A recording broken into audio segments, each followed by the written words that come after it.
and the whole story. And Keith Williams, who I swear I must have seen. I just saw him last weekend. Just last weekend, I think that was. Keith is amazing because I swear he probably does the most shows out of anyone. Like the Energizer Bunny. Like these things are really tiring for us, by the way. I don't know if you know. Like it's hard to be on all the time and to be drawing. And I'm writing. I don't have to draw, but these folks are drawing and doing stuff all the time. It takes a lot of energy, right? Oh yes, it does. Yeah, and he was amazing. And so after this, you all have to go back and visit them at the table to see what they're actually doing.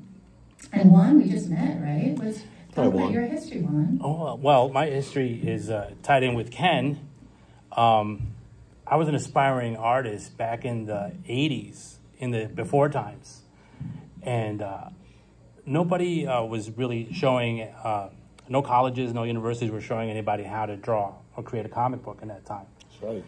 And I could always draw. I had a family of artists. And I was walking through the village one day and I saw a flyer in a phone booth, said Ken Landgraf, comic book artist, Wolverine, Nightwing and Flamebird. I said, this is the guy. This is the man who's going to show me how to achieve my dreams. So I called up that number. He said, sure, come on down. Give me $20. I'll show you whatever you want. And I went down, and we've been friends ever since. I assisted him on quite a few projects, and he literally taught me everything I know. And when was this? Late 80s, 87, 86, 87. Mm-hmm. Yeah. And so that was an interesting time in New York. It was. You saw the movie Taxi Driver? Midnight Cowboy? Midnight Cowboy, that's pretty much what it was like. It was gritty, it was dirty, it was dangerous. I loved it. And I might add that my New York City Outlaws, which has now been reprinted, complete issues, it shows New York City from the 1970s and 80s.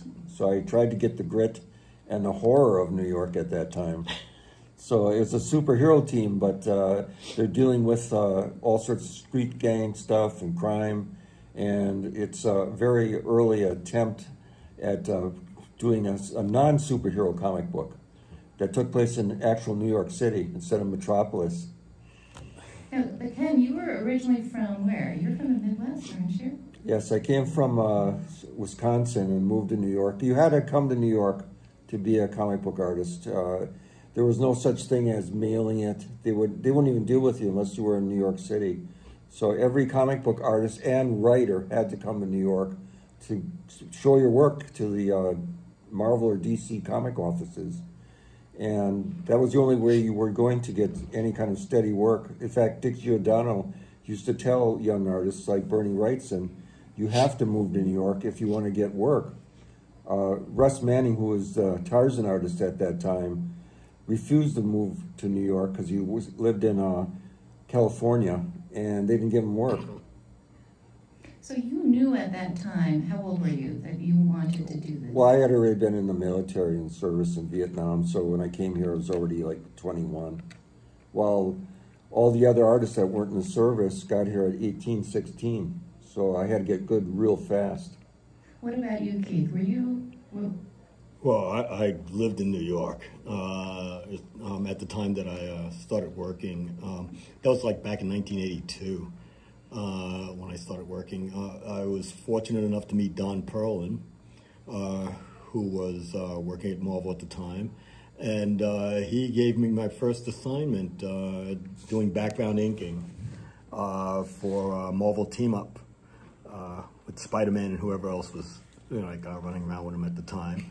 And I worked with Mike Esposito was the inker, so I worked with him on his backgrounds. Well, that's impressive. That's a classic inker of Ross Andrew. Yes. And then he was also the main Spider-Man inker for a while. Yes. So that's pretty impressive. And did you two knew each other back then, or no? Oh, no, not at that point. No. He's younger than me. Yes. So later. By how much? Quite a bit, probably. So have you worked together at all on anything? No, actually, no. We've only seen each other at conventions. No, at conventions, yeah. I said hi. Actually, I copied a lot of stuff from Keith. I copied up like how he sets up his signs, because I didn't know how to do that. I didn't know you had to do that at a comic convention. We never had signs. No. Banners and stuff Banners. like that? No. I didn't even know what it was. I had to talk to him and younger artists. Where do you even get a banner? Is there any artists here? Anyone who wants to be an artist or is thinking about it? Oh, okay. Yeah, so definitely take notes. The New York, talk about New York City Outlaws. What is it about?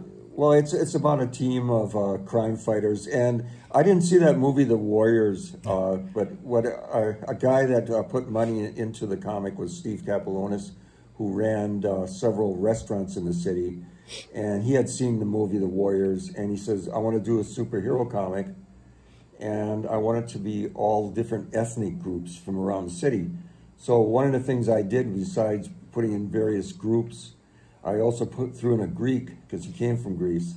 So I think that may be the only comic book character that was a Greek character also. Yeah.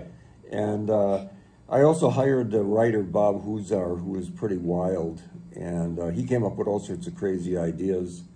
And that actually helped make the book famous, that it's being recognized again now by younger artists and collectors. Awesome.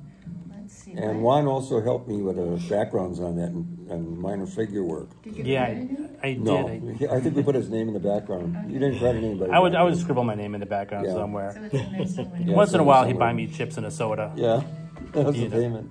So what So was it like working with Ken back then? Was he a good boss? it was very educational. I tell you, I walked into his studio for the first time, and he had this plethora of reference material, everything filed away. Like if you didn't know how to draw anything, he was just like, oh, I got this right here. You need a So he's super organized. super That's organized. very unusual. Well, actually, it was based on Wally Wood's files, because I had seen those. He told me, if you can't find some reference in 5 minutes, 15 minutes, you're never going to make money as a comic book artist, because you're going to have to run to the library. There was no computers yet. Like, I think Keith grew up in that computer National age. Geographics. Okay, and, well, things that's like that. it. Yeah. Oh, yeah. Yeah. So unless you filed that away, there's no way you're going to draw Yeah. it.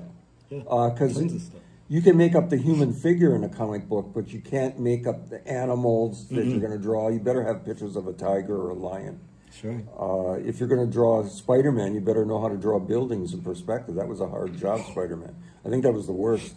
Plus the webbing on Spider-Man. Oh, yeah. Yeah. Yeah. A lot of webbing.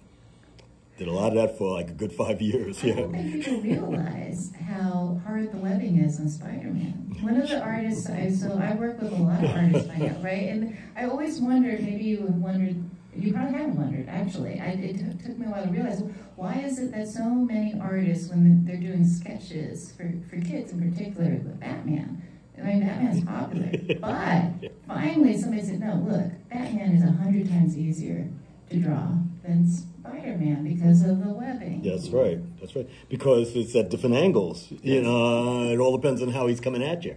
You know, and if you do the webbing wrong, it looks really wrong. So, you know, you just have to figure that out. There are ways of doing it, and I figured out my way. You know, and I know John Romita had his way. You know, and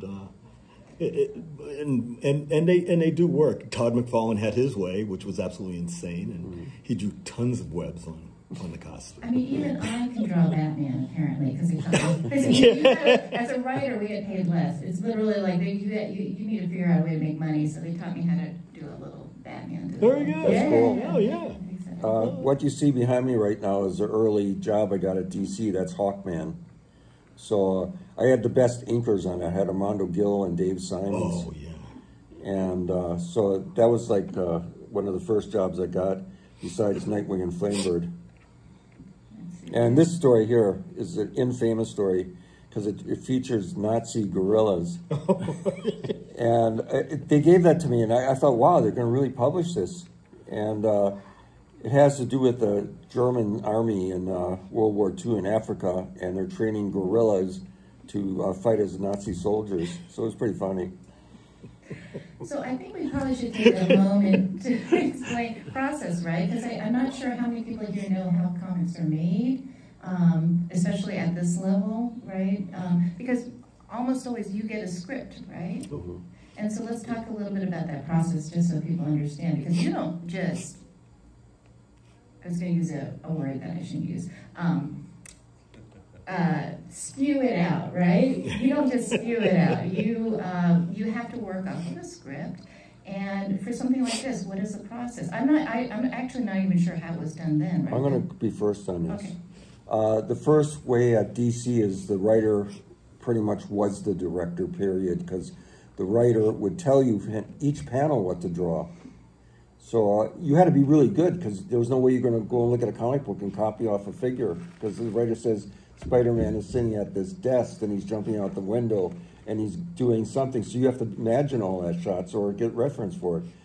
Well, at Marvel, when I did that Wolverine story, it was just discussed with me by Jim Shooter. He said, we're going to have Wolverine in a bar, and he's going to get in a fight with Hercules. He's going to come in with 2 girls on his arms and fight the Wolverine. That was it. Oh, so he just told you verbally? Yeah. Wow. And then he says at the end they become friends. Now, Mary Jo Duffy didn't give me the story yet.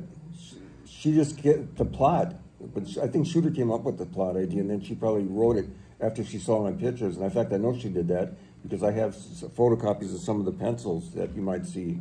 Right. And I had written notes on each page what was going on in the panel for the writer. That's amazing, because that is kind of what Marvel, not quite Marvel method. That sounds like Shooter method. I don't know what it. Yeah. Well, it's like after you would do all the drawing, then they would figure out what they were going to say. Yeah. Right? Yeah. That's creative, though. I like that. If I was a writer, I'd rather be prescient to come up with the dialogue and look at the picture. Yeah. No, and this is very interesting, too, because for the way we do it now, but also the way I prefer to do it is, I don't see how I'm supposed to come up with dialogue until I see what you drew, because the expressions don't always match the script. You write whatever you want, but however these guys draw it, it's always better, by the way, because people are like, oh my God, how can you? It's like, well, you either learn to draw or you let people who know how to draw. But when it comes back, I'm like, oh, this person is angrier than I will adjust the dialogue, which is what we should do, if the editor lets us do it. Sometimes they don't, and they're like, wait, why did it go off like that, right? Keith, now you were younger. How did you work at Marvel then? No, well, I was the inker. So, 2 steps went by before it even got to me, which was the writing and the artwork. I sometimes, being an inker, you would look on the sides of the page, and sometimes they would write things like, this is nighttime, so I would, try and keep that mood, like if it's there or if it isn't there, I have to do it. Inkers also have to repair artwork. We have to, check it. We're like editors ourselves to make sure that once it's done, because once we ink it, that's what you see in the comic book. It's done, and you erase the pencils. Does everyone understand what an inker does? It's not just tracing, right? No, it's not. I think you need to. You have to know anatomy. You have to know how to draw cars. You need to know what trees would look like. Your interpretation of a tree. But it has to look like a tree. Ground textures, things like that. That's all what inkers do. It's not just looking at the pencils and going, oh, okay. I'll just follow that and it should come out okay. That's not true. Shading, yes. Shading also, it all depends on how much a pencil would put down. If it's a breakdown, I would have to add things to it to make it finished. Because I think there's also has to be a huge element of trust, right, between a pencil and an inker, right? So, yes. Because, And freedom. Oh, yeah. Let them do what they want. Right. It's like a guitar player in a band. Exactly, yes. In fact, Juan maybe wants to make some comments on inking. He was a master of light and shadow. Thank you. Yeah, you taught me all that Wally Wood stuff. Yeah. Who is the master of light and shadow? If you're an aspiring artist and you want to go back to how it's done, go back to Wally Wood, and see how he was able to create such a mood with the old EC comics, the sci-fi stories, and then Daredevil later on. He's probably best known for that. Yeah. But to speak on the process, since I was trying to become a Marvel artist or a DC artist, an artist anywhere, Ken would show me, well, this is how you're going to pencil it, because the inker's going to do this. You know, you don't have to pencil in the whole like shadowy area. Just draw little X's to indicate you fill that in with black. Or the BWS, you know, like black with stars. Right. Use this type of lead because it's going to be, it won't smudge when the inker erases it. This is before digital. Artwork was even, nobody would have conceived at that time. The way we do it now is completely digital. Upload it to servers, download it to the printer, and even whatever tone you could emulate. Oh yeah, absolutely. Inkers now, is that still a viable job position? Slightly. We're slowly dying. It's a slow death. But you know, because there are a lot of pencilers that are out there that are very good. You know, like, and if their pencils are dark enough and they're finished enough, you could like say, okay, we can use Photoshop to do levels, which would change the light and darkness of a line. And you could end up having a black line of ink instead of a gray line of pencil, just by doing that. And it turns out okay. But like I said, inkers are there to also correct and to take care of certain maybe lighting and things like that. And sometimes not all pencilers take that into account, and it looks weird, you know. But they'll accept it, but it looks weird. It's not as good, right? It's not as good. Yeah. Exactly. I think the problem really is because the comic smart, right? It's all of a sudden it's about money. It's about. Well, it's always been about money. Well, But, yeah. right? Fewer people are reading comics. More people are willing to do both Right. jobs. But I think that there's still room because there's a lot of pencilers who need to be inked, and I they agree. are people who make money for the publishers. So I think it's still happening. Right. But absolutely, almost everyone I work with now, from Marvel or DC, it's a budget thing. You know, Yes, if they it is. find somebody who's going to ink digitally ink their work, they're, you know, because Yeah. I'm cheap and they're cheap. You guys are more expensive. There you go. Yeah, yeah. And you're also competing against artists who are around the world. Yeah. Exactly. When I was starting with Ken back in the 80s and 90s, like you said, they would only consider you if you lived in New York because you would have to deliver, you have to hand deliver the artwork to Marvel's or DC's offices.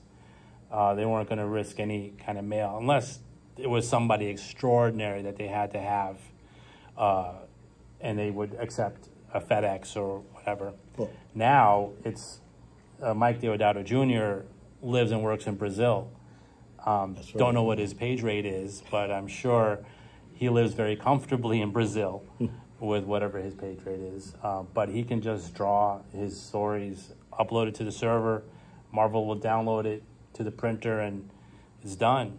There's no physical, which it's like physical artwork, the art pages that you can't even find those anymore. Gee, I really don't understand that. I you know, because you would think that you know, a lot of people would love to have that original artwork. Yeah. Would love to buy it, I'm sure. You know, I mean, it's great that you could just like, you know, like knock things out on a Wacom tablet, and you know, like but it's in the computer. So the only way that it's not in the computer is if you print it out, and then it's a print. It's not the original piece of artwork. So. But apparently there is a market for that. They call it artist proof or something. I Oh, don't is know. that what that is? Yeah, No? I mean, Oh, okay. there is a market for that. Mm. So. Wow. Well, let's talk about key issues and, you know, everyone know this character Wolverine? Just checking. So, Yeah. Let's talk Wow. about the first solo story of Wolverine. This is kind of a recent development in terms of the attention to this, right? Why don't you talk about this? Yeah. So when I first met Ken, I was aware of this story. It was in the Hulk Treasury here in the U.S. And I thought, wow, I had it signed when I first met him. Like, yeah, so I put it away. It's amazing. I thought it was great. It's like probably George Perez's first commercial comic book work. Yeah. Who inked on him, married Joe Duffy. It started the Wolverine in the bar trope, which was used in the Deadpool and Wolverine movie. That was great. So there's a lot of firsts to this story. Somebody, I can't remember where it was, but there's a comic book website that is kind of a historian site that had noted that Wolverine #1 by Frank Miller was not the first solo story of Wolverine. It was in this story, which was printed in Marvel UK. That's where I found out. I don't have the most valuable Wolverine comic book ever, no. It's in an even more valuable issue of Marvel UK printed in the United Kingdom. So somebody had posted this online. I emailed it to him. It kind of went viral after that. I'm like, Ken, you're famous again. That's funny. Famous at 70. Did you even realize this? No. Wow. I have a big fan named Mike Washburn. He's in Canada. He set up interviews for me in the Canadian newspapers, and it was about that Wolverine story, because he was a big collector, and he had those British comics. So he's been instrumental in getting me renowned for that fact. And he even wrote Marvel offices. They sent us on Marvel paper. Yes, we admit now that Landgraf drew the first solo Wolverine story. Wow. Right, so it's Marvel stamp of yeah, approval. so we have that letter. Fact. Okay, that's amazing. Yeah, it's pretty Certified. cool. Yeah, certified. So okay, you sort of mentioned it's in a bar. What happens in the story? It's 6 pages, right? Right. Basically, it's called At the Sign of the Lion. And can we change pictures too? Sure. Yeah. Okay. This is the team of us now. That's Jim Shooter over here. He was the editor of Marvel. Look how young he was. Huh. The guy with the beard in the middle is George Perez on his first job now with me as the inker. He asked to ink that because I penciled it really tight because I was afraid I wasn't going to get a job again. Oh. So I worked on it really hard. And there is, I don't know what that is there. What is that one? It's hard to see. Oh, is that It's Mary Jo Duffy. Oh, that's Mary Jo Duffy. Mm-hmm. Yeah. So there you have the 3 people that worked on that story with me. Yeah, but where's you? I'm coming up. He's right here. Just keep switching. There I am. Yeah, there I am. Whoa, look at that. And there's the old studio one. Yeah, You recognize that? Wow. I do. It was very organized. There it is, a big picture of it. Oh, amazing. So you still have the artwork? Where's the artwork? Oh, that's long sold. Yeah. That'll be about $1 million now Yeah, do you for know the who story. has it? I know a couple guys that have some of the pages. Wow. See, that's the problem. What happened in the 1970s, they returned the artwork to you. Now, since you were paid like $50 a page, for instance, the pencil, that was a top rate for even Kurt Swan. The rates would go up, but not much. And then Neil Adams fought to get the artwork back for the artist. So, of course, you had to sell the artwork because you had to pay your rent. Right. You're living in New York City or Yes. Brooklyn or Queens. You're going to be paying, $500 at the time, which was a fortune. Now you'd pay like $2,000 for an apartment. Oh, no, it's... No. Well, even more than. Well, I'm just saying you got to It work. took about $2,000 for a studio. Well, I don't know what it is. I haven't been there for a while. And I'm just saying $2,000. you had to work really hard. Well, how much is it, Amy? I wish. Where is this place? And can I get to it? But the last apartment I had was $4,000 for Holy a studio, smokes. and that was $4,000 for a that was studio. 10 years ago. Well, that shows you what I know then about the current world. Well, because you're in a good spot. Yeah, yeah. That I was means you're near in the a good. Javits Center, so it was kind of. Oh, the Javits. Holy Yeah, but right, that's the apartment I needed now, but I can't afford it. So. Oh, that's funny. Well, I got kids now too. Yeah. Well, like for instance, Bernie Wrightson, who was the famous artist on Swamp Thing, he would come into the comic book store and sell his pages for like $25 a page. Now, if you would have held on to him, there would have been, one of his drawings went for $1 million. But I'm not saying you're going to get that every page, Keith. You know what I mean? No. I know. Like one item, Yeah. like one Frazetta painting might be worth that, not the other ones. Oh, sure. So, and this also, here's the pencil. That's the Xerox of the original pencil that I gave Perez. Wow. And there it's that's the inked version that appeared it was in black and white in the British comic book, and it's only signed Landgraf and Duffy. There was, because they went to England, and they didn't even know who was working on that job. They didn't list Perez. So it says Duffy and Landgraf. And if they wouldn't put my name on there, they wouldn't even know who I was. Amazing. So that's some serious detective work. To Yeah. figure all Wow. this Well, stuff Mike out. Washburn did all that, Yeah. and he also gave me a copy of the comic. Oh, yeah? Yeah, it's worth like, I don't know, Wow. $600-700 You know, now. that's so nice to have fans like that. Yeah. Well, that's what you need, really. Yeah. Because they keep the history going. They do. Okay. How many more slides? I don't know. Let's see. Oh, there's the color. That's the poster that I have for sale at my table. I'm selling it for $25. And what I did is I printed the poster in color, but that space where the tear is, that's an original drawing on each one. Nice. I think that's the last slide. Okay. And Wow. you say you have them at your table? Yeah. And you're going to sign them, right? Yes. For people? I would hope so. So, right, this is more than I mean, this is history. This is so amazing. Let's see, do we have time? Yeah, we have time for questions. So do people have questions? You should be asking us questions while we're here. Nobody's going to, oh, there we go. Yeah, go ahead. Go back a little bit on the penciling and inking process. I would like to know if you guys are familiar with, well, of course, Dark Knight is very famous, but I would go back as the 1980s, where there's the Legion of Superheroes with Levitz, Keith Giffen, and Larry Malstead. And I don't know if you guys are familiar with the art of Keith Giffen. It's very kind of truncated, very peculiar. Yeah. But Larry Malstead turned that into something else. And I always knew the Legion by Giffen and Malstead. And when I started seeing Keith Giffen doing the inking for his art, I knew how that. Would you agree that that's maybe one of the best examples of the inking, putting his work on the original penciling? If you guys are familiar with it. Well, it's sometimes an inker, especially an inker that's an artist, they could put in their style. You know, you could see it. Even over a person like Neil Adams, Dick Giordano, you could see Dick Giordano's style over a Neil Adams piece. It all depends. And then there's other people that could just like melt into, you know, like whoever the penciler is. You know, like when I started out, I was basically just trying to keep a job, and you know, like I wasn't trying to be fancy or anything. You know, like I just said, okay, you know, like you know, this is Alex, you know, so, you know, like I try to keep it as much Alex as possible. You know, like if I had to change things, I change things a little bit, but not, you know, like a large amount, you know, like, and you would have people like Tom Palmer, who worked over Gene Colan, you know, incredible inker. Gene Colan also a very big and Gene Colan is an amazing penciler, you know, yeah.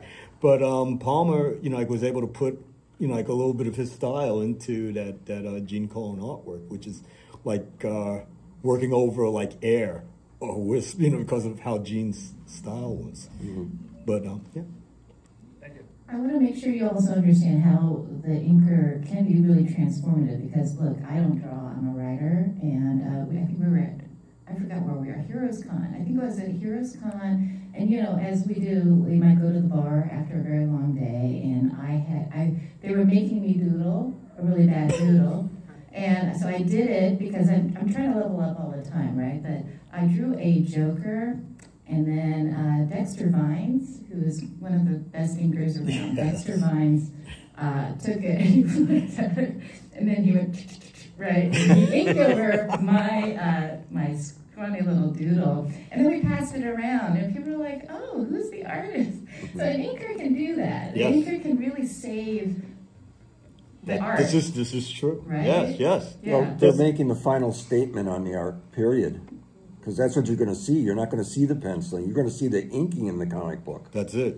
I like to say That's that it. my lines were, you know, strong, but yeah. Like I said, the pencils get erased. Yeah. And all you see is At least the with ink. the pencils, you dictate the layout and the Right, pacing. exactly. So that's your Oh, no, contribution. you have to work with a blank piece of paper. You know, like, at least I have something to work with. Right. Yeah. I think the inking was actually more fun. You know, because you're just being creative. With the pencil, you got to look up all sorts of reference. If there's cars in there, a fire truck, I never had to draw. I was hard pressed to get different views of the fire truck and the helmets. The VCR didn't even exist, so you couldn't even tape like emergency and stop the frames and look at the helmets. Emergency. Yeah. Emergency +4. In fact, what Neil Adams used to do is he took a Polaroid camera, and if he had to draw like Primus or one of those shows that were on TV, I saw him taking photographs with a Polaroid camera so he could get reference. There you go. Or What Star about Trek. Juan, do you like inking? Do you prefer penciling or inking or both? I prefer penciling. I prefer laying out the story, the pace, the layout of the panel layouts, the character design. That's what I prefer. Inking is unless I'm inking myself, or I usually just work digitally now, but I prefer pencils in that whole process. I love doing the research and looking for reference and figuring out how to draw this. It's like a big problem-solving puzzle, which gives me a big serotonin boost. Thank you for asking a craft question. Anybody else? Oh, I see back there. Sorry, it's very hard to see. Oh. Yeah, go ahead. In the 90s, Scott McCloud was really vocal about trying to unionize the artists and get some power back to them from the companies, and it completely fell apart. Do you think that there's any possibility of unionizing and getting some control? No, because nobody cares. And I'll tell you something. Neil Adams tried to do that. Forgot Scott. Yeah. Neil Adams, the superior comic book god, tried to do it, and nobody would sign it because they were afraid of losing their jobs at Marvel. Yep. Just like with that work for hire thing, you either signed that or you didn't get paid at Marvel. Neil tried to fight that.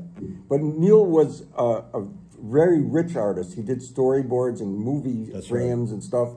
So he didn't need the comic books. Yeah, I think comics was his side needed hustle. the comic books. Yeah. He had an advertising company. The Honey Bee Cheerio Bee is his creation. Oh, I did not know. So I think comics was Neil's side hustle. Yes. He made his money in advertising. Yep. So none of the artists would sign it. Let's put it that way. Yeah. And they don't need a union anymore. They get high page rates now, the new artists. Did you? Yeah, they get several $100s a page. I remember I did something for a comic a couple years ago, and they gave me like $300 a page for penciling. I never got that. It was $50. Well, you hit you hit the right person. Yeah. That's no benefits too, though, right? No, I would say the average now is 150 for pencils and inks. Is the average. That's by the job, though, right? Yeah, so it's by per page. But for someone like Ken, if the editor is going to bat, they're going to pay him $300 and up. But for any I'm a random. Any guy. rando, yeah. I'm the rando. You know what they're going to do.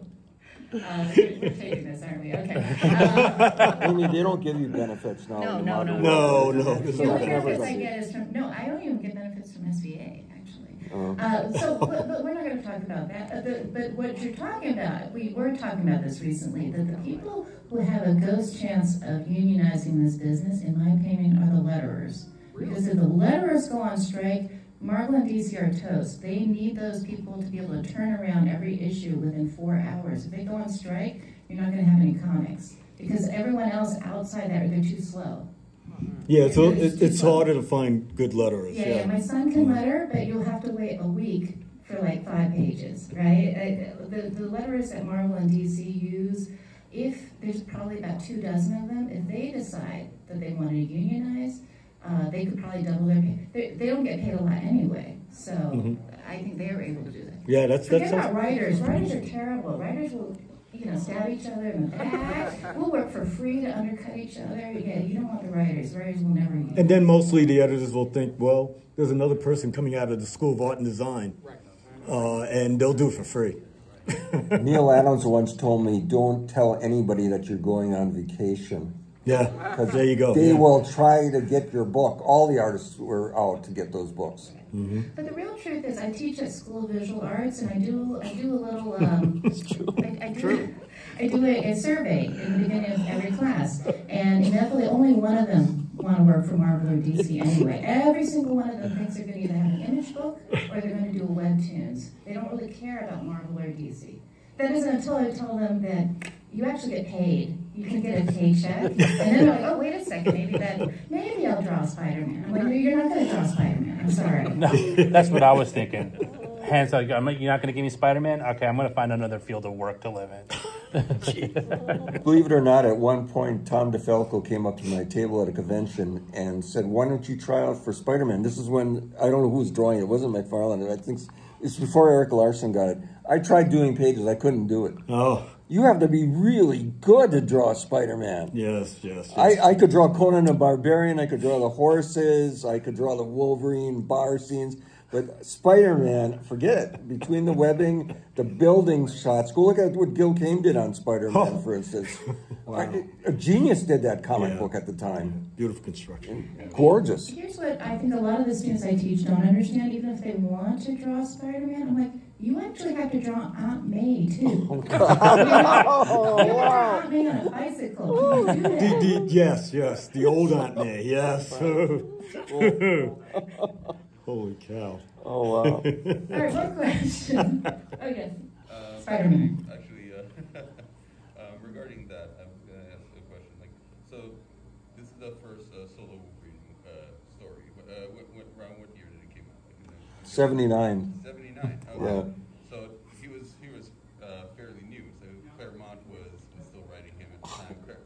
Cockrum. I couldn't even get reference on the Wolverine at the time. They gave me one Dave Cockrum picture to look at. Yeah, Cockrum. And I'll tell you, you couldn't even get reference on Hercules. In fact, Prez was more of a comic artist, hero worshiper than I was. He made sure that all the costumes on my penciling was correct. I drew it like John Buscema, you know, where I just like put the figure down with all the power I could draw on, the dynamics. I didn't really care if he had that lion on him. Prez added all that stuff in there. See? That's where the inker is. That's what an inker does. See it? Yes. And Gil Kane was notorious for that, Thank too. you. He'd bring in a page and the costume wouldn't be right because he just drew the human body. He didn't care where the gun. He might have put the gun on the wrong side. The ink had to reverse the picture. There you go. You know, because these guys had to turn this stuff out. Those Marvel covers came with like pencil, sometimes 2-3 covers a day. Mm-hmm. So I mean, you're talking about working like a slave on that stuff. Stay up all day and night, right?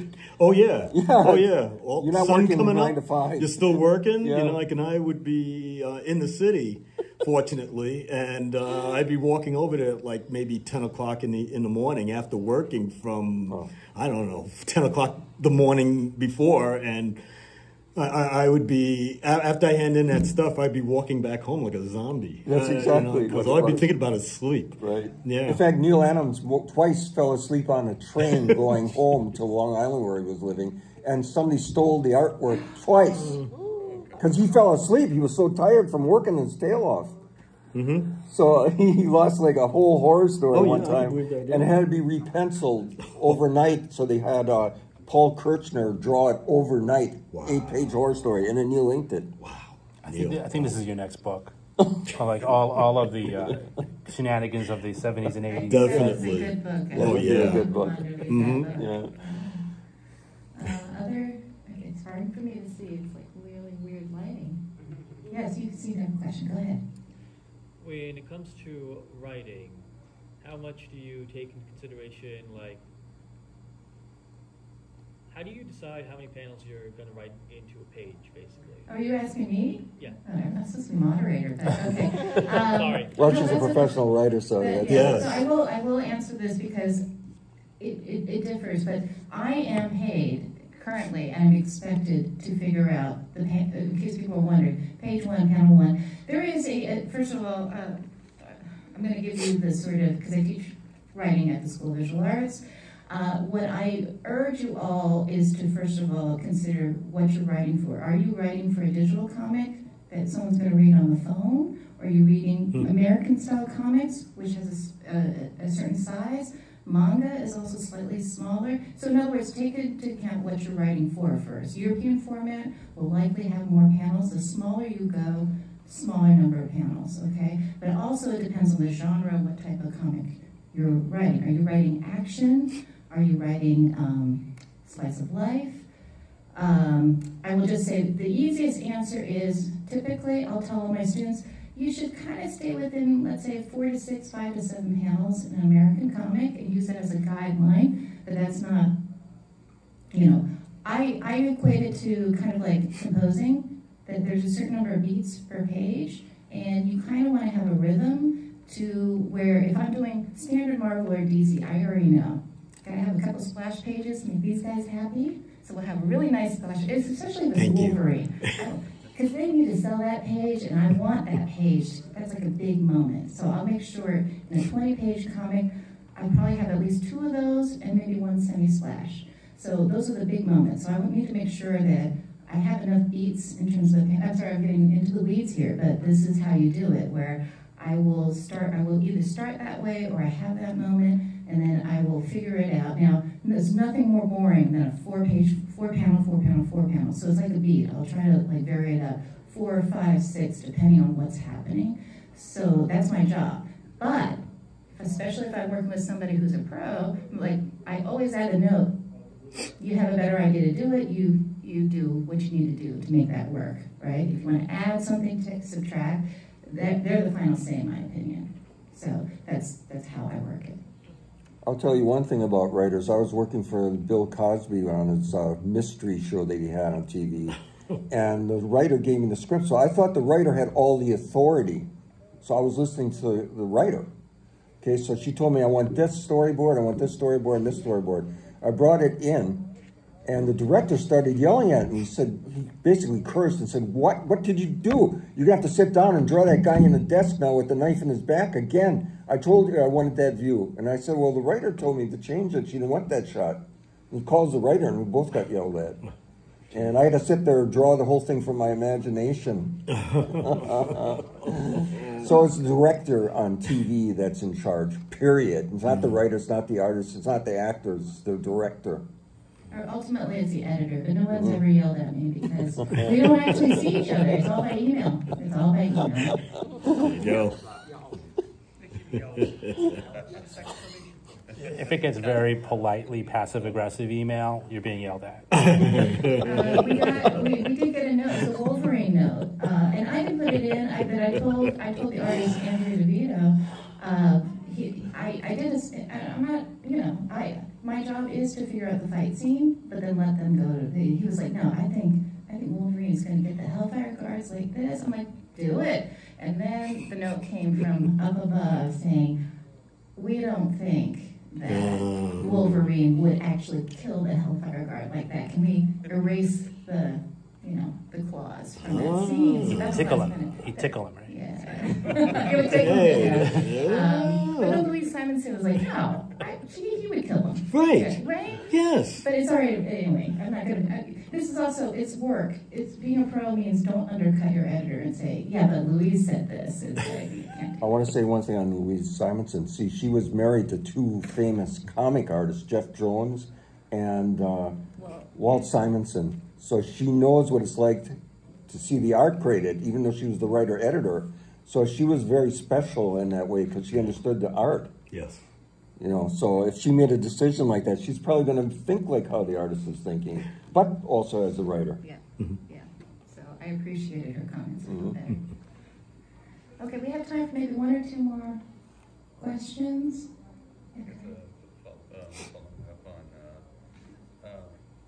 Following up on the structure of panels, every once in a while you break up the monotony and you do something like this, like a breakout panel or just a character coming out of the panel. Like how do you decide stylistically? All right, I have a lot. These square panels, maybe like a splash page.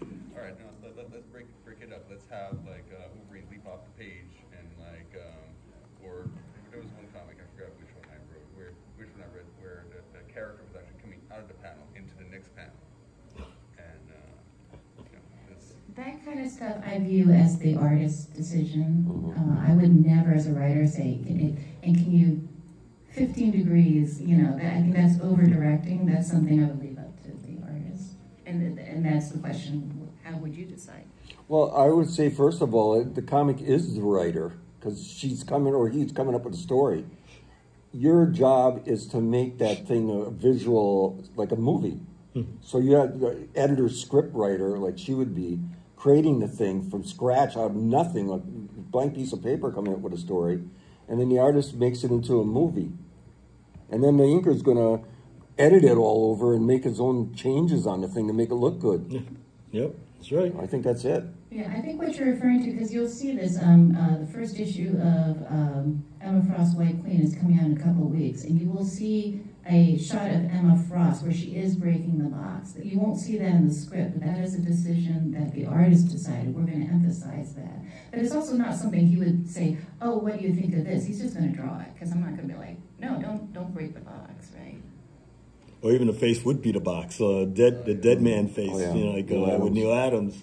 The face became, the inside became like panels and things happening and stuff. So. I love seeing Neil do that. There's an issue of X-Men where Beast is falling from the sky, and it's almost like a film strip. Oh, yeah, I've seen that. It's amazing.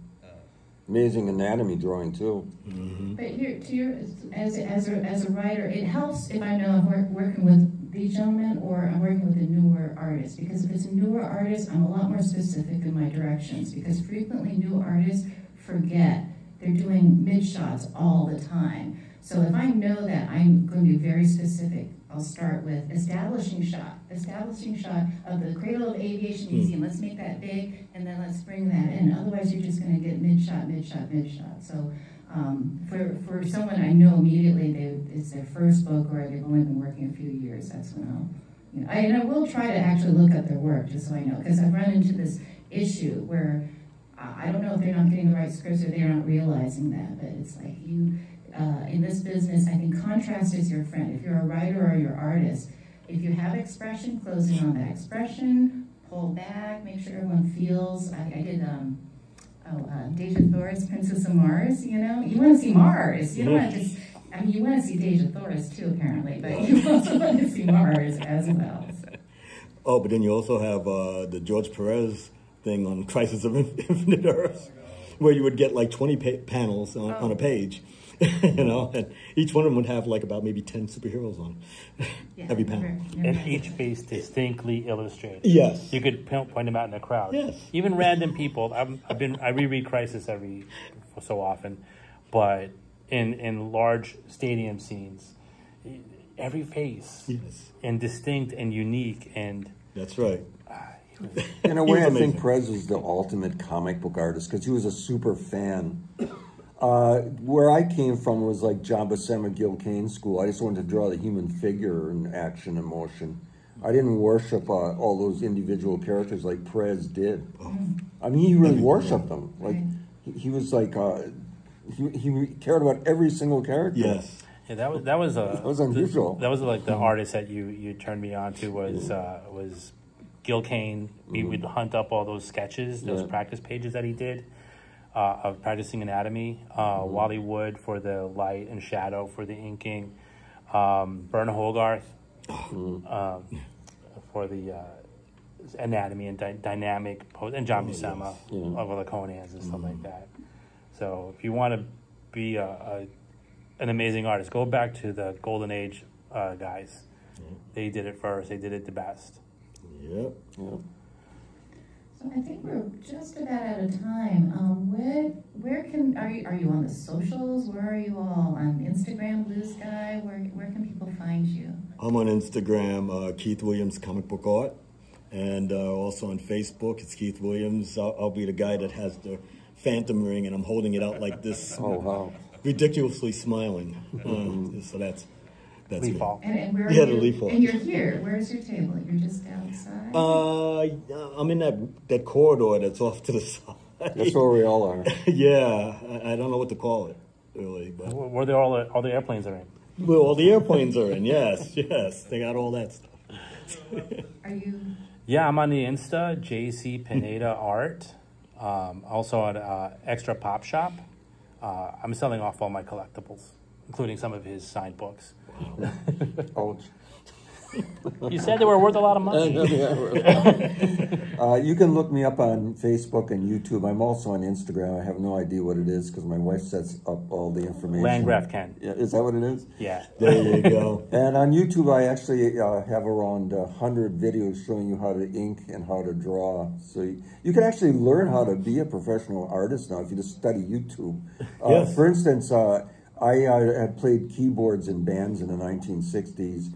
And recently I started relearning how to play all the old songs, like Doors songs or the House of Rising Sun. And there's some genius on there showing exactly how to play it. You could actually learn how to play blues music or jazz. And it's all on YouTube. There's a billion guitar teachers. If you're a guitar teacher, you really got it made.